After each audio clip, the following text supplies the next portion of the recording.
It's been longer than I expected to get this video out, but here we are, number 16. And I've got props this time, so props to me. On this video, we're going to talk about my latest PSMA PET scan, what those results were, what I think about those results, what the urologist who went over them with me thinks about those results, and what some next steps possibly may be. But first, just want to remind everybody that I am not a doctor, so please do not take anything I say as medical advice.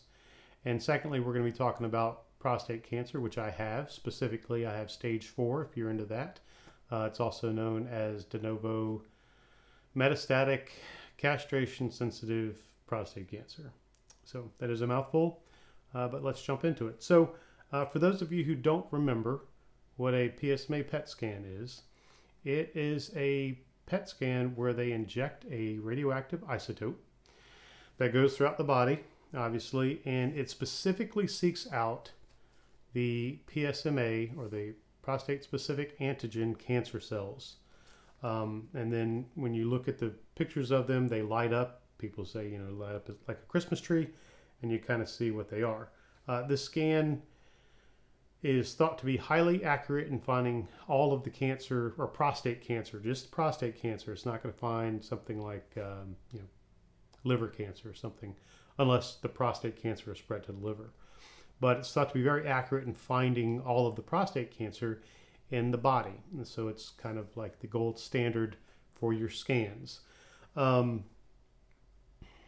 that's what a PSMA PET is. And I had my second one on the 20th of February. It took a little while to get it read out because the urologist was on vacation, which is fine. I had it read out on the 11th, which was Monday. But to set the stage, I would like to first read the summary and revisit what the first PSMA PET scan had to say. And what it said, and I'll just read the impressions. Recent diagnosis of prostate carcinoma. There's extensive heterogeneous PSMA avid disease throughout the prostate gland, which is not a good thing. Concern for direct extension into the right seminal vesicle and the ventral rectal wall. So it was concerned that the cancer had gone outside the prostate, which we knew it had, but was going specifically into the seminal vesicle and the rectal wall. Extensive PSMA avid metastatic adenopathy in the abdomen and pelvis, as well as the neck and the chest. So adenopathy is a swollen lymph node. So it just means my lymph nodes were metastasized throughout my body, basically. And osseous metastasis is also noted. Osseous means bone, so it means that I had bone. The prostate cancer has spread to my bone. One of the other things I'd like to point out in this first PSMA PET is the SUV, or the standardized uptake value. The standardized uptake value is a value that they use to see or to get an idea about how the likelihood of cancer, I guess, in the cell, or how bad that prostate cancer cell is. 2.5 is the minimum threshold for that. So above 2.5, it's likely to be cancerous and not likely to be benign. My uptake values on this first PET scan were pretty crazy, in my opinion. We had uptake values of 20.6 in a lymph node by my kidneys. We had an uptake value of 28, which was in something that looks along the spine. We had uptake values of 19, another one of 18, another one of 20, and then the bones was one in the pelvis, had one of 20, and that T8 vertebrae that had one that of 9.9, so that was probably, I think, the least amount of uptake. So one thing I know now that I really did not appreciate at the time I got this, and I guess, thank goodness I didn't, but I was really sick. This is not good. So that was my first report. Now on to my second report, or the one that I just had on the 20th of February. Impression. Very good response to therapy. Most nodal and osseous metastasis have fully normalized, with a few exceptions as noted above. Much improved volume of radiotracer avid disease in the prostate and no visceral metastases. So, yeah. So from me reading that, you would think very positive, and I think it is positive. But I have to say, while there is significant improvement in the disease, and I think that's without question, the disease is weakened, but it is not yet gone. And I've got to tell you that I was a little disappointed when I got these results. Also, just so we can be apples to apples here, my SUV, so my standardized uptake values in the second one, the max I think is 4. So even though I've got, like I said, what it says here, that most have fully normalized, there are a couple, and the lymph node, the uptake values for them are pretty low. 3, looking at 2.7. Sorry, 6.7. There's a 6.7. 4 is not the lowest one. But 4 is in the prostate. And before, the first one, the prostate had an uptake value of 15. So that's positive. And it's still not in the organs or anything like that. So why was this crazy person, me, disappointed in those results? Well, I think you've heard me talk about what I was hoping the next steps would be. And the next step is, I thought was going to be localized radiation. And from what I've read about localized radiation, that's done pretty much when you have maybe a couple of mets and it's localized back to the abdomen and the prostate. So the second one, I obviously, as indicated, it's not localized back there. There's a lymph node in the chest that's got some uptake, and I think it's maybe like 9 millimeters or something. So again, that was a little disappointing. Another reason I was disappointed is because I was expecting a lot less, and another reason why I thought it might be localized back to the abdomen and prostate was because my PSA has been so low. My PSA is 0.04 as of 2 months ago. And so I thought that when they injected me with the isotope wasn't going to find any PSA because it's almost undetectable in the system. So it wasn't going to find any of the prostate cancer cells. I was wrong.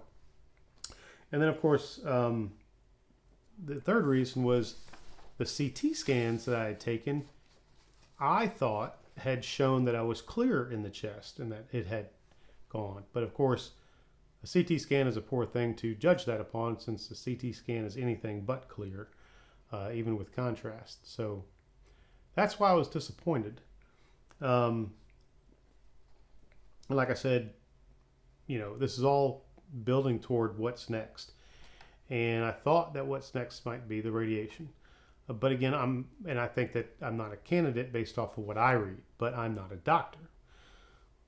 So what does the urologist think? Well, the urologist, he agrees that we have gotten the disease weakened, and he wants to remain aggressive, which is both exciting and scary. It's exciting because being aggressive matches my type A personality, and it makes me feel like I'm doing something. And as I've mentioned before, as a cancer patient, you don't have control. And as a type A personality guy, retired military, I want to have control. I want to be able to do something. So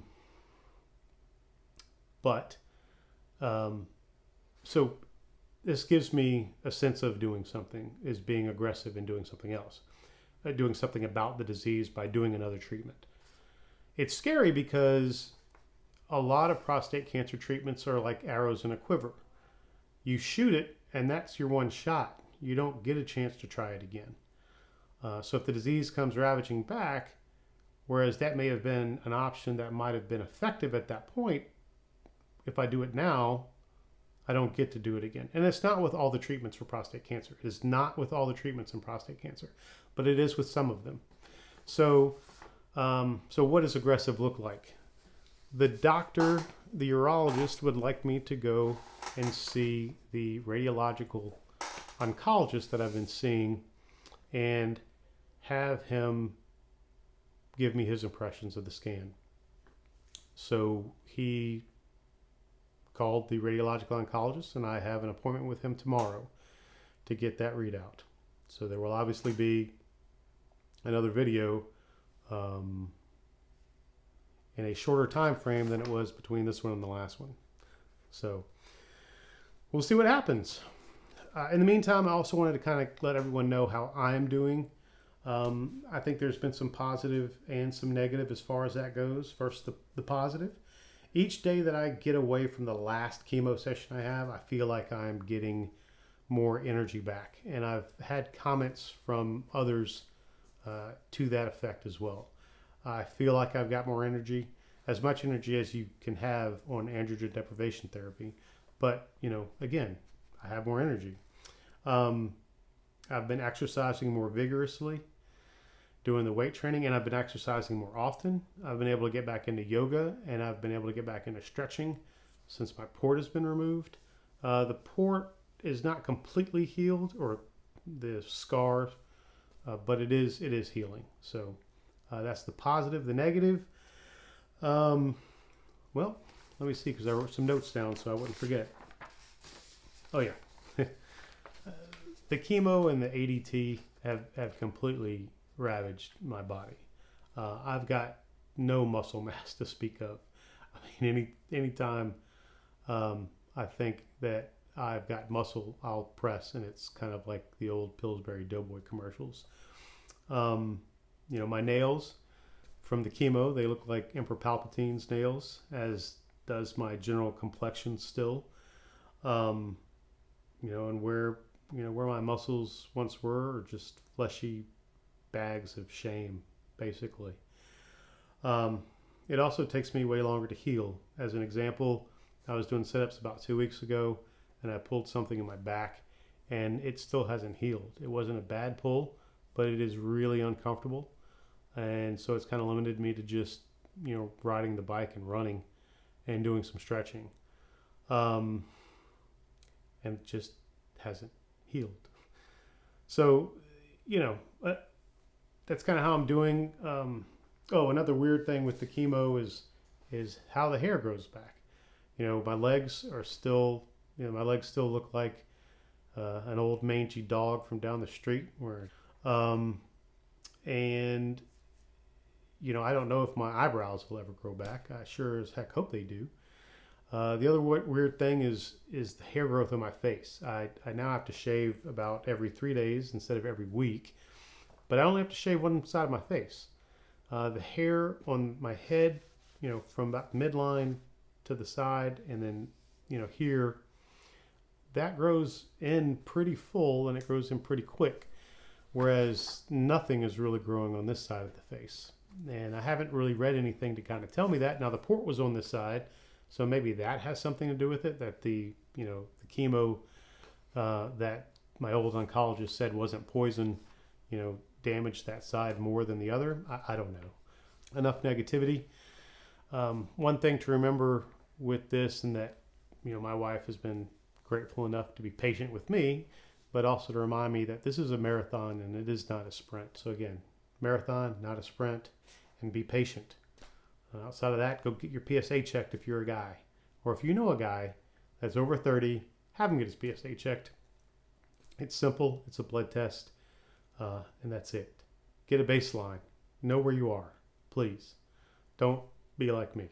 Of course, I didn't know what a PSA was. So, okay. So there you have it. Latest PSMA PET. We've got the cancer on the run. And meeting tomorrow with my radiological oncologist. And so until then, as I tell him, remember, anything is possible.